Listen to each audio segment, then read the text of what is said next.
ब्रह्मानन्दम्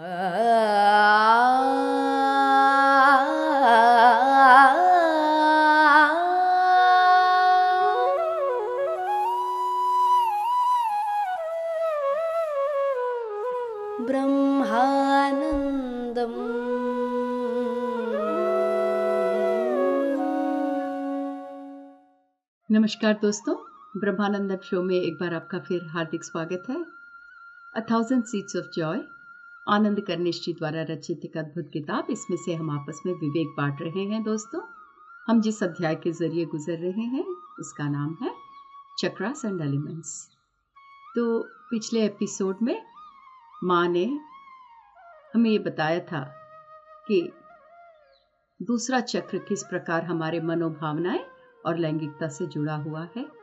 दूसरा चक्र जल तत्व से जुड़ा हुआ है और अग्नि तत्व तीनों चक्रों में प्रवाह करता रहता है। तो यहाँ पर हमें माँ ने बताया था कि अगर दूसरे चक्र में एनर्जीज बैलेंस्ड नहीं है, संतुलित नहीं है यहाँ ऊर्जा, तो या तो जल तत्व अधिक हो सकता है या फिर अग्नि तत्व अधिक। जब अग्नि तत्व अधिक हो जाता है एक मनुष्य में तो उसका मिजाज बहुत गुस्सैला हो जाता है, और अगर जल तत्व अधिक हो जाता है तो वो बहुत भावुक हो जाता है। माँ ने हमें ये भी बताया था कि किस प्रकार इस चक्र में पहले चक्र के तुलना में हमारे पास चॉइसेस अधिक होती हैं। तो आइए दोस्तों, यहाँ पर आनंद कर्णेश जी माँ से ये प्रश्न पूछ रहे हैं कि ऐसा क्यों माँ, दूसरे चक्र में हमारे जो दूसरे चक्र है उसमें हमारे चॉइसेस पहले चक्र की तुलना में क्यों अधिक रहते हैं। तो आइए माँ का जवाब सुनते हैं दोस्तों। माँ कहती है कि जो पहला चक्र है बेटा, वो आपके भौतिकता से जुड़ा हुआ है, और पहला चक्र जो है वो आपके भूमि तत्व से जुड़ा हुआ है। तो धीरे धीरे हम समझने की कोशिश करते हैं दोस्तों कि पहला चक्र जो है पंचभूतों में भूमि तत्व से जुड़ा हुआ है, जो सबसे डेंस है। दोस्तों, आप डेंस तो समझते हो ना कि स्पिरिचुअलिटी की भाषा, जो आध्यात्मिकता में हम कहते हैं कि जो ठोस पदार्थ है, जो तरल पदार्थ है, अगर हम पंचभूतों को देखें तो सबसे ठोस जो है वो भूमि तत्व है, और पहला चक्र भूमि तत्व से संबंध रखता है। तो हमारी जो सारी भौतिकता है, जो ठोस है, वो सारे पहले चक्र से हमारी जुड़ी हुई हैं। जबकि दूसरा चक्र जो है वो हमारे पंचभूतों में जल तत्व से जुड़ा हुआ है, और जल जो है वो भूमि से तरल है, रेरर है, कम ठोस है। तो दूसरा चक्र हमारे मनोभावनाओं से जुड़ा हुआ है। जिस प्रकार पहला चक्र हमारे भौतिकता से जुड़ा हुआ है, दूसरा चक्र हमारे मनोभावनाओं से जुड़ा हुआ है। तो ये दोनों चीज तो हम लोग समझते हैं ना दोस्तों, पहला चक्र दूसरा चक्र, भूमि तत्व जल तत्व, हमारी भौतिकताएं हमारे मनोभावनाएं। ठीक है। तो माँ ये कहती है कि जो भी हमारी भौतिकताएं हैं, जो हमारी भौतिक परिस्थितियां हैं, उसे बदलना मुश्किल है। कि अगर आप गरीबी में हैं हो तो गरीबी को अमीरी से अमीरी में बदलने के लिए बहुत प्रयत्न लगता है। माँ कहती है कि ये जो भौतिकताएं हैं उसे बदलना बहुत मुश्किल है। किसकी तुलना में? मनोभावनाओं की तुलना में। दूसरा चक्र मनोभावनाओं से संबंधित है दोस्तों। तो माँ कहती है कि मनोभावना से संबंधित चीजों को बदलना आसान है। किसकी तुलना में? आपके भौतिकता के तुलना में। पर इतनी सुंदरता से माँ कह रही है, पर अगर आप जो भी कुछ है आपकी परिस्थितियां, उसके प्रति अगर आप अपने मनोभावनाओं को बदल सको, परिस्थितियों को आप भले ही ना बदल पाओ, पर आपके परिस्थितियों से संबंधित जो भावनाएं हैं, जो आपकी फीलिंग्स हैं, अगर आप उसको बदल पाओ तो ये संभव है कि लॉ ऑफ अट्रैक्शन के माध्यम से आप अपने भौतिकता को भी, भौतिक सच्चाइयों को भी बदल पाओगे। दोस्तों, ये बहुत ही सुंदर वाक्य है, बहुत ही सत्य वाक्य है। माँ के वाक्य तो सभी सत्य है, पर ये जो कॉन्सेप्ट माँ यहाँ हमें बता रही है, जो परम सत्य यहाँ पर माँ बता रही है, वो हमारे दैनिक जिंदगी में हम उसका उपयोग कर सकते हैं। तो दोस्तों, एक बार फिर इसे दोहराते हैं कि हमारे भौतिकता को बदलना कष्ट है, पर हमारे भावनाओं को बदलना हम कंपैरेटिवली तुलना में इजी है। आप अपने भौतिक परिस्थितियों को भले ही न बदल पाओ, पर उस भौतिकता के कारण आपकी जो फीलिंग्स हैं, उस फीलिंग्स को आप बदल सकते हो। तो जब आप अपने फीलिंग्स को बदल पाओगे, फीलिंग्स में परिवर्तन ला पाओगे, तो ये संभव है कि आपके परिस्थितियां भी लॉ ऑफ अट्रैक्शन के कारण उनमें बदलाव आ सकता है। और लॉ ऑफ अट्रैक्शन दोस्तों, हमने चक्रास और एलिमेंट्स में शुरू करते ही माँ ने हमें लॉ ऑफ अट्रैक्शन के बारे में जिक्र किया था। और लॉ ऑफ अट्रैक्शन हम काफ़ी लोग जानते हैं कि किस प्रकार लॉ ऑफ अट्रैक्शन हमारी ज़िंदगी में इतना बड़ा रोल प्ले करता है दोस्तों। तो यहाँ पर माँ हमें और भी विस्तार रूप से समझाएंगी कि किस प्रकार लॉ ऑफ अट्रैक्शन हमारी ज़िंदगी में परिवर्तन ला सकता है। तो यहाँ पर आनंद कर्निश जी माँ से अगला प्रश्न ये पूछ रहे हैं कि माँ, आप कह रहे हो कि हमारी भौतिक परिस्थितियाँ जो है वो हैं, उसे हम नहीं बदल सकते, पर जब हम उस भौतिक परिस्थितियों के प्रति जो हमारी फीलिंग है, अगर हम उसको बदल पाए तो लॉ ऑफ अट्रैक्शन के कारण हम अपने भौतिक परिस्थितियों को बदल सकते हैं। तो भले ही मेरे चारों ओर अगर बुरा हो रहा है, क्या मैं अच्छा फील कर सकता हूँ? अगर मैं चाहूँ कि बुरे परिस्थितियों में भी मैं अच्छा फील करूँ, क्या मैं ये कर सकता हूँ? माँ से आनंद कर्निश जी का ये प्रश्न है दोस्तों। तो आइए माँ का समाधान, माँ का जवाब सुनते हैं। माँ कहती है, ठीक है बेटा, आपके चारों ओर आपकी भौतिक परिस्थितियां ठीक नहीं हैं और वो आपको संतुष्टि नहीं दे रही है, पर एक बात याद रखो, आपकी जिंदगी में हमेशा आप कोई भी परिस्थिति में हो, किसी भी परिस्थिति में हो, कहीं न कहीं थोड़ी अच्छाई जरूर होती है, कहीं न कहीं थोड़ा शुभ जरूर हो रहा होगा।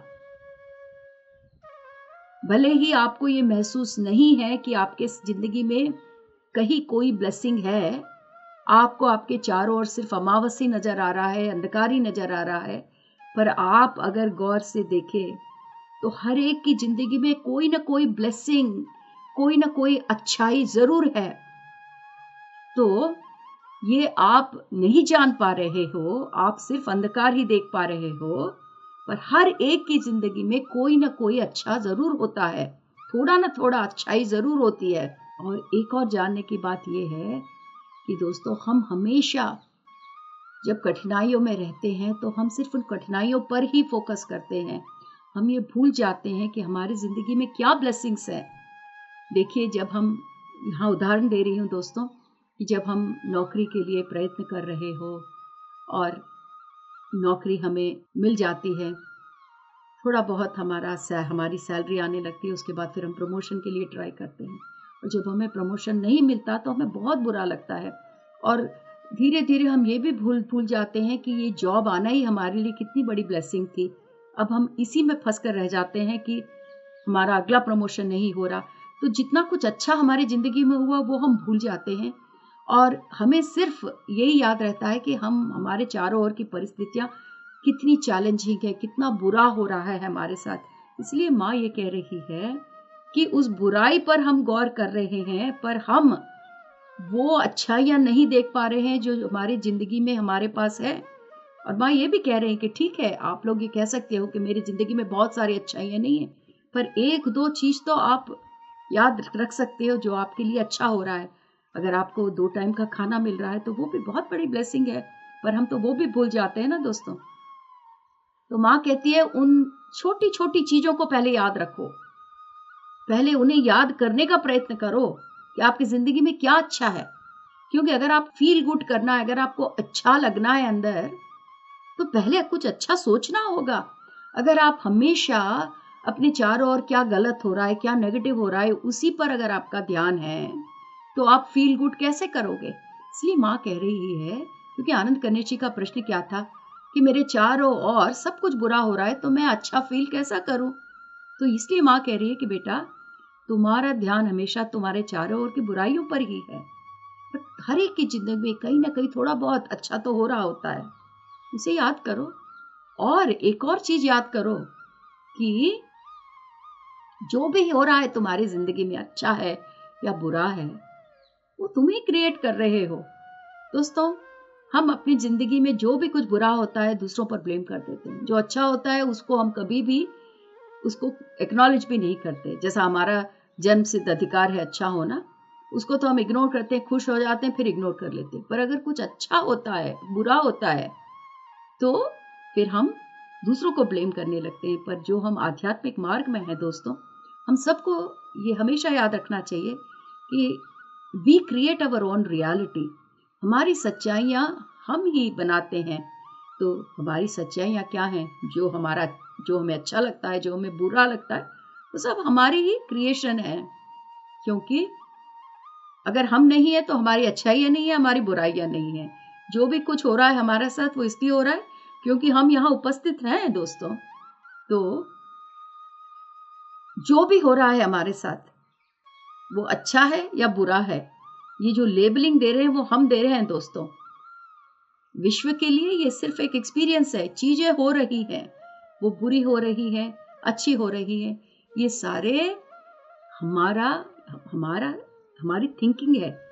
और यहाँ माँ कह रही है कि ये एक इल्यूजन है, ये एक माया है। अच्छा लगना, बुरा लगना, ये जो माया है, ये कहाँ से पैदा हो रही है? हमारे तीसरे चक्र से, मणिपूरक चक्र से। तो ये अच्छा लगना और बुरा लगने की ये जो माया है, ये तीसरे चक्र से उद्भव हो रही है। तो अगर ये तीसरा चक्र हमारा ही है, तो क्यों ना हम अच्छी वाली माया जनरेट करें। ये जो हमारा बुरा इल्यूजन है कि हमारे साथ जो हो रहा है वो गलत है, उसके बजाय अगर हम ये सोचना शुरू करें कि जो भी कुछ हमारे साथ हो रहा है वो अच्छा है, तो अपने आप हमें फील गुड होने लगेगा।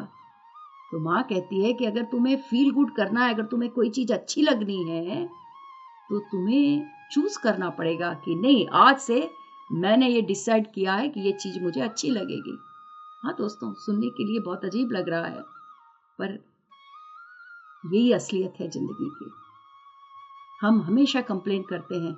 ये जो मैंने उदाहरण दिया था प्रमोशन वाला, वही ले लेते हैं दोस्तों। प्रमोशन नहीं मिल रहा, हर साल हम ट्राई कर रहे हैं, कभी बॉस के साथ लड़ रहे हैं, कभी कुलीग्स के साथ लड़ रहे हैं, और जब घर आते हैं तो वही अपने मन में रख कर आते हैं, तो वहाँ भी कुछ अच्छा नहीं लगता। क्योंकि हमारे जो तीसरे चक्र में जो हमने माया क्रिएट की है, वो हमारी माया ये है कि अगर प्रमोशन नहीं मिले तो हमारी जिंदगी का कोई मकसद ही नहीं है। तो ये जो इल्यूजन हमने क्रिएट किया है ना दोस्तों, ये हमारे तीसरे चक्र में क्रिएट किया है। तो ऐसा इल्यूजन हम क्यों क्रिएट कर रहे हैं? हम अच्छा भी कर सकते हैं ना। अगर ये प्रमोशन न मिलने की जो बात है, वो अगर हमारी जिंदगी को बर्बाद कर रहा है, हमें फील गुड नहीं करने दे रहा, तो क्यों ना हम इसे बदले। क्यों ना हम अपने सोच को बदले कि प्रमोशन नहीं मिलना भी ठीक है, ये हमारे अच्छाई के लिए ही है। प्रमोशन नहीं मिलना भी मेरा ही क्रिएशन है, क्योंकि जो भी कुछ हमारे साथ हो रहा है वो हम ही क्रिएट कर रहे हैं दोस्तों। जब हमें ये बात समझ में आ जाती है कि जो भी कुछ हो रहा है वो मेरा ही क्रिएशन है, तो हम कंप्लेन करना छोड़ देते हैं। क्योंकि हम किसको ब्लेम करेंगे? अगर हमने क्रिएट किया ये सब, तो हम दूसरों को ब्लेम करना छोड़ देते हैं दोस्तों। और जब दूसरों को ब्लेम करना छोड़ देते हैं और ये समझ जाते हैं कि ये हमारी ही सृष्टि है, अच्छाई बुराई, क्यों? क्योंकि हमारी दृष्टिकोण है, हमारी चीजों को देखने की हमारा दृष्टिकोण। तो यही दृष्टिकोण को माँ कह रही है माया। तो आप अच्छी माया सृष्टि कीजिए ना। आप ऐसी माया सृष्टि कीजिए कि प्रमोशन न मिलना भी आपको अच्छा लगे।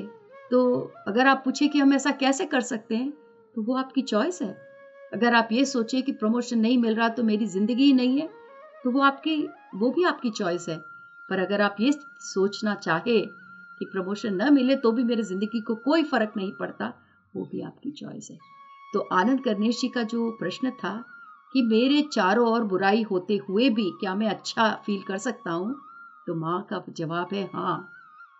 तुम्हारे चारों ओर जैसा भी हो रहा हो, फिर भी तुम अपने आप में अच्छा फील कर सकते हो। कैसे? पहला चॉइस कि अपनी जिंदगी में जो थोड़ी बहुत अच्छाइयाँ हो रही है उसे याद करो, और जैसे ही तुम उसे याद करोगे तो तुम्हें अच्छा लगेगा, क्योंकि वो अच्छी चीज है। और दूसरा ये बात याद रखो कि तुम्हारे साथ जो भी हो रहा है वो तुम्हारा क्रिएशन है। अगर तुम नहीं हो तो तुम्हारी अच्छाई भी नहीं है, तुम्हारी बुराई भी नहीं है। जो भी कुछ हो रहा है वो अपना क्रिएशन है, दूसरों को ब्लेम करना छोड़ दो। और तीसरे चक्र में जो तुम्हारा दृष्टिकोण है, ये अच्छा है ये बुरा है, उसे बदल दो। कि अगर प्रमोशन नहीं भी मिला तो भी ठीक है, जब तुम्हारी दृष्टिकोण बदल जाती है, जो माँ कहती है माया है, उस माया को अगर तुम बदल दो तो वो भी तुम्हें फील गुड करने लगेगा। जो चीज तुम्हें फील बैड करवाती थी वो अब फील गुड करवाने लगेगी। तो दोस्तों, यहाँ से चक्रास और एलिमेंट्स का जो अध्याय है वो समाप्त होता है। अब हम 14वें अध्याय 14th अध्याय में प्रवेश कर रहे हैं और इस 14th अध्याय का शीर्षक है लॉ ऑफ अट्रैक्शन। तो पिछले अध्याय में माँ ने हमें लॉ ऑफ अट्रैक्शन के बारे में काफ़ी जगह जिक्र किया था। अभी हमें पिछले बार जब माँ बता रही थी कि जब हम हमारे चारों ओर जो भी परिस्थितियाँ हो, अगर बुरा भी हो रहा हो, अगर हम हमारी फीलिंग को बदल पाए, हम उस फीलिंग को बदलने के कारण हम अपने भौतिक परिस्थितियों को भी लॉ ऑफ अट्रैक्शन के कारण बदल सकते हैं। यही कहा था ना माँ ने, परिस्थितियां चाहे जो भी हो, पर उसकी जो फीलिंग है, अगर उस फीलिंग पर आप उसको बदल पाओ, उसको अच्छा बना पाओ।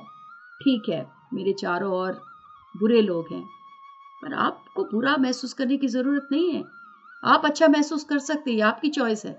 आप अच्छी चीजों को याद करिएगा, और जब आपकी अच्छी चीजें याद करने के कारण आपके अंदर फील गुड होने लगता है, तो आपके चारों ओर की परिस्थितियां भी लॉ ऑफ अट्रैक्शन के कारण बदल जाती हैं या बदल सकती हैं। तो आइए दोस्तों, लॉ ऑफ अट्रैक्शन के बारे में माँ के द्वारा हम जानेंगे। तो यहाँ पर आनंद गणेश जी ये अध्याय उनके प्रश्न से शुरू होता है। तो आनंद गणेश जी माँ से पूछ रहे हैं कि माँ, आपने जितना कुछ बताया चक्रों के बारे में, मुख्य रूप से दूसरे चक्र के बारे में, कि किस प्रकार बुरी परिस्थितियों के उपस्थिति में भी हम फील गुड किस प्रकार कर सकते हैं, और फील गुड करने के बाद हमारी परिस्थितियाँ किस प्रकार बदल सकती हैं, ये सब आपने बताया कि ये लॉ ऑफ अट्रैक्शन का खेल है। आप हमें क्या विस्तार रूपक बता पाएंगे? तो यहाँ माँ कह रही है कि बेटा, ये उदाहरण देखो कि कोई किसान है जब वो बोता है, फसल बोता है, ये फसल बोने का ये जो कार्य है, भौतिक कार्य, ये पहले चक्र से संबंधित है।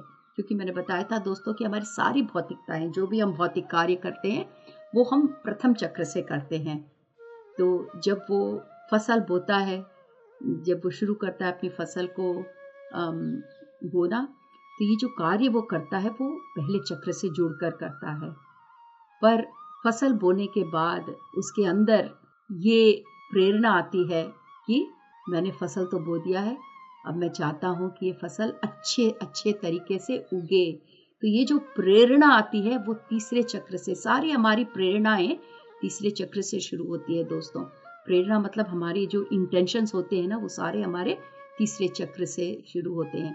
और जब वो फसल बोने के बाद अपने तीसरे चक्र से अच्छे संकल्प लेके आता है, अच्छे इंटेंशंस लाता है कि इस बार मेरी फसल बहुत अच्छी होगी, ये एक इंटेंशन है फार्मर का। तो ये तीसरे चक्र से जब इतना अच्छा इंटेंशन आता है, उसके कारण दूसरे चक्र में क्या होता है दोस्तों? माँ कहती है कि दूसरे चक्र में ये पॉजिटिव इमोशंस लेके आता है। याद रखिए, दूसरा चक्र हमारे मनोभावनाओं से जुड़ा हुआ है। तो यहाँ पर पॉजिटिव मनोभावनाएं कहाँ से आती हैं? फसल बोने के कारण नहीं। फसल बोना तो एक भौतिक कार्य है, वो हमारा पहला चक्र से जुड़कर हम करते हैं। उसमें पहले चक्र के साथ संबंध स्थापित करके संपूर्ण रूप से हम अपना भौतिक कार्य करते हैं। जैसा किसान ने फसल बोया, फसल बोने के बाद जो संकल्प किसान ने किया कि इस बार मेरी खेती बाड़ी बढ़िया होगी, मैं अच्छे रूप से करूंगा, तो एक अच्छे वाइब्स जो आते हैं इस प्रेरणा के कारण, इस संकल्प के कारण, जो पॉजिटिव वाइब्स आते हैं वो हमारे दूसरे चक्र से आते हैं। तो माँ कहती है कि फसल बोते समय जो एनर्जीज पहले चक्र से उत्पन्न हुई, उसे एक अद्भुत फसल के रूप में लाने के लिए हमारा दूसरा चक्र और तीसरा चक्र काम करता है। तो हमारी जिंदगी में जो भी चीजें हो रही है दोस्तों, ये तीनों चक्र के संबंध से होती है, सिर्फ एक चक्र के कारण नहीं। ये तीनों चक्र आपस में हमेशा बात करते रहते हैं, मतलब संबंध स्थापित करते हैं। तो इस उदाहरण में पहले चक्र से संबंध स्थापित करके जब किसान ने फसल बोया तो फर्स्ट चक्र से एनर्जी स्टार्ट हुई, कार्य शुरू हुआ। तीसरे चक्र में एक संकल्प किया किसान ने कि मैंने फसल बोया और इस बार मैं खेती बाड़ी बहुत बढ़िया तरीके से करूंगा, मेरी फसल बहुत अच्छी होगी।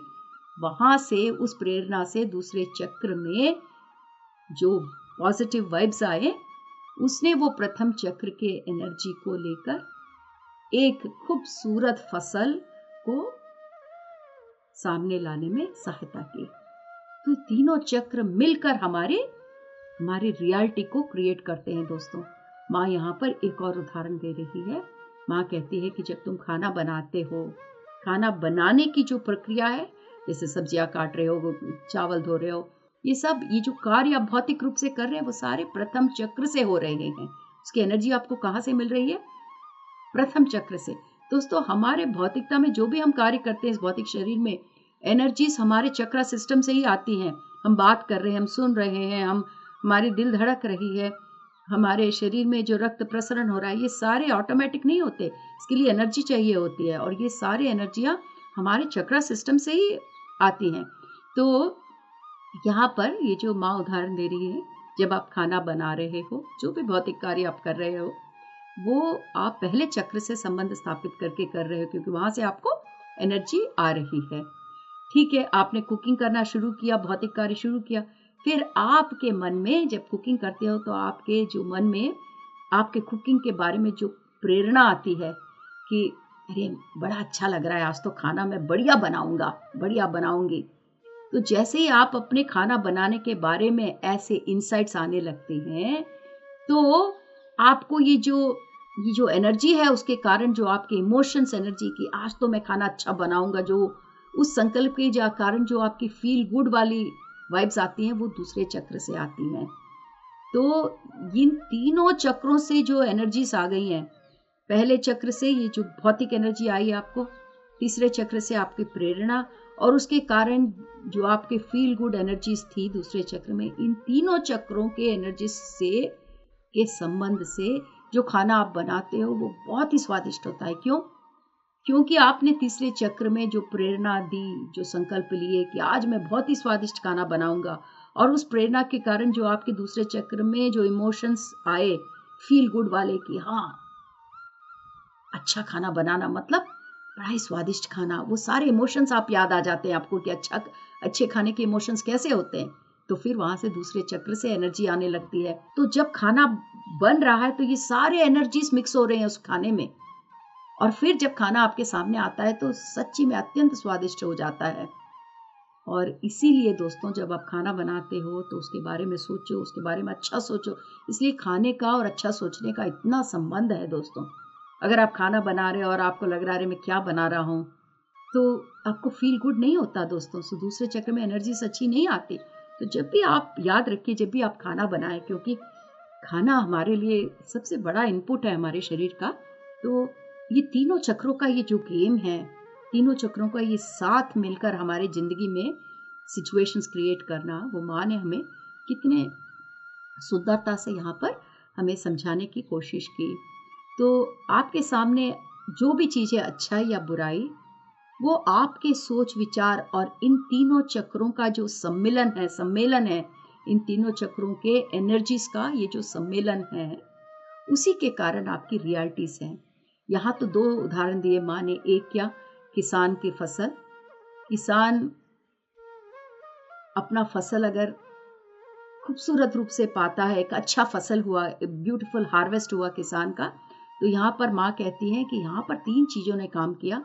उसका भौतिक कार्य, फसल बोने का भौतिक कार्य जो भी उसने खेती बाड़ी में फिजिकली किया वो, और फिर उसका संकल्प कि इस बार मेरी खेती बहुत अच्छी होगी, और उस इंटेंशन के कारण उसके दूसरे चक्र में हुई मनोभावनाएं, जो फील गुड हुआ उसको जब उसने सोचा कि इस बार मेरी खेती बहुत अच्छी होगी।